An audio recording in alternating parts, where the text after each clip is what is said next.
নমস্কার বন্ধুরা, চ্যাটার্জিস কিচেনে সকলকে স্বাগত। আজকে একটা রেসিপি নিয়ে এসেছি। রেসিপিটা হচ্ছে ডুমুরের তরকারি।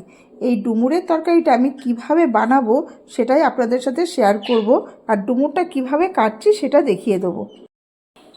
ডুমুরের ভেতরে অনেক বীজ থাকে, তাই জন্য ডুমুরটাকে এই পাশ থেকে কেটে কেটে নিতে হয়।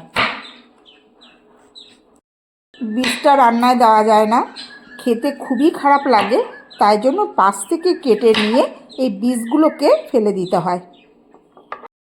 কেটে জলে ভিজিয়ে রেখেছি। এবার আলুও ছোট ছোট করে কেটে নেব। আলুও ছোট ছোট করে জলে ভিজিয়ে রেখে দিয়েছি। আর নিয়েছি দুটো কাঁচা লঙ্কা আর একটু আদা।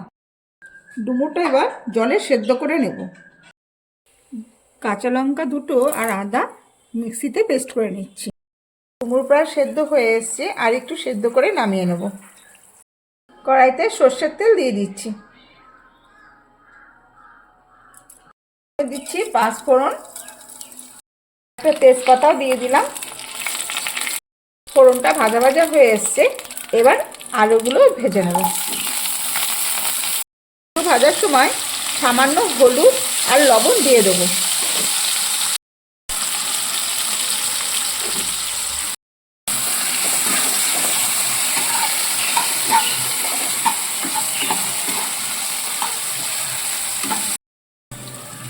আলু ভাজা হয়ে গেছে, তুলে নিচ্ছি। এবার আমি একটু বড়ি ভেজে নেব।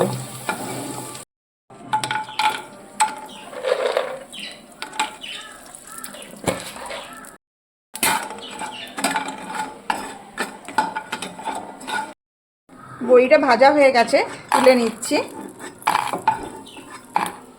এবার ডুমুরটা ছেড়ে দিলাম। আলুটাও দিয়ে দিচ্ছি ডুমুরের মধ্যে।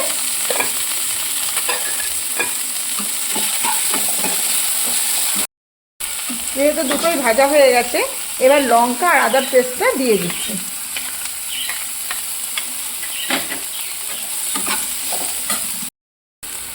এবার 1 চামচ জিরের গুঁড়ো দিয়ে দিলাম।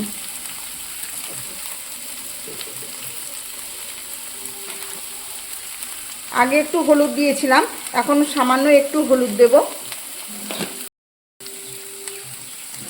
এখনো স্বাদ মতো নুন দিয়ে দিলাম।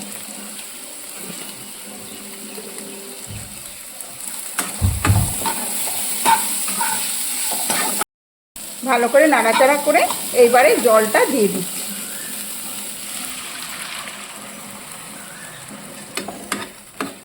এটা ভালো করে মজে যাওয়া পর্যন্ত অপেক্ষা করব। এবার আমি বড়িগুলো ওপর দিয়ে দিচ্ছি।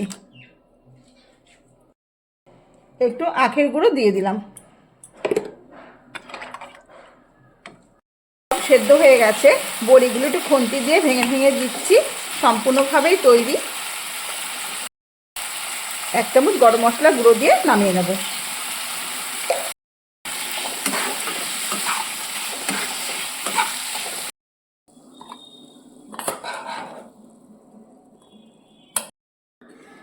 বড়ি দিয়ে ডুমুরের তরকারি একদম তৈরি। যদি ভালো লাগে লাইক করবেন, বন্ধু হয়ে পাশে থাকবেন। আবার আসবো আগামীকাল আর একটি রেসিপি নিয়ে।